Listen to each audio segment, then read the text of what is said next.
নমস্কাৰ সকলোকে মোৰ অন্য এটা ভিডিঅ'লৈ স্বাগতম জনাইছোঁ। আজি এই ভিডিঅ'টোৰ জৰিয়তে অমিত বৃক্ষ আন্দোলন কাৰ্যসূচীৰ ৰোপণ কৰা গছপুলিসমূহৰ যি ফটো, সেই ফটোসমূহ আপোনালোকে কেনেদৰে আপলোড কৰিব লাগিব তাক এই ভিডিঅ'টোৰ জৰিয়তে দেখাই দিবৰ বাবে চেষ্টা কৰিম। ফটোসমূহ আপলোড কৰিবৰ বাবে আপোনালোকে মোবাইলৰ প্লে' ষ্ট'ৰত গৈ অমিত বৃক্ষ আন্দোলন লিখি চাৰ্চ কৰি দিব। তাৰপিছত আপোনালোকে এপছটো ইনষ্টল কৰি ল'ব।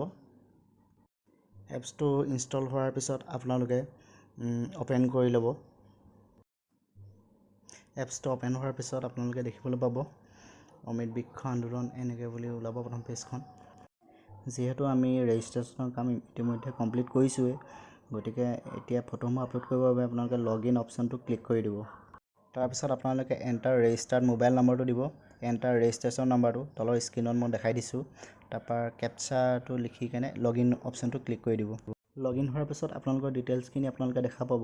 এটা কথা আপোনালোকে মনত ৰাখিব, গছপুলিসমূহ ৰোপণ কৰা যি ফটো, সেই ফটো আপোনালোকে লোকেশ্যন অন কৰিহে ক্লিক কৰিব। এতিয়া আপোনালোকে আপলোড ফটো অপশ্যনটো ক্লিক কৰি দিব। তাৰপিছত আপোনালোকে হোৱাইল ইউজিং দ্য এপছ অপশ্যনটো ক্লিক কৰি দিব। তাৰপিছত আপোনালোকে অ'পেন গেলেৰী অপশ্যনটো ক্লিক কৰি দিব। অ'কে অপশ্যনটো ক্লিক কৰিব। তাৰপিছত আপোনালোকে ছিলেক্ট প্লেন অপশ্যনটো ক্লিক কৰি দিয়াৰ লগে লগে বিভিন্ন ধৰণৰ গছৰ নামসমূহ আপোনালোকে দেখা পাব। তাৰপিছত আপোনালোকে আপুনি ৰোপণ কৰা গছপুলিটোৰ নাম আপোনালোকে ছিলেক্ট কৰি ল'ব। ছিলেক্ট কৰি লোৱাৰ পিছত আপোনালোকে অ'পেন গেলেৰী অপশ্যনটো ক্লিক কৰিব। এলাও অপশ্যনটো ক্লিক কৰিব। নিৰ্দিষ্ট ফটোখন আপোনালোকে ছিলেক্ট কৰি ল'ব। ছিলেক্ট কৰি কেনে তলত যোনটো আপলোড অপশ্যনটো আছে, আপলোড অপশ্যনটো ক্লিক কৰি দিব।